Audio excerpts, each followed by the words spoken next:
কাছে তুমি মানে সাত রাজার ধন, আমার কাছে তুমি মানে অমূল্য রতন।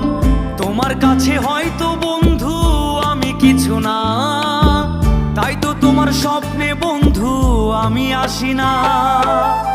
আমি মানে তুমি আর তুমি মানে আমি, আমার কাছে আমার যে বন্ধু তুমি দামি।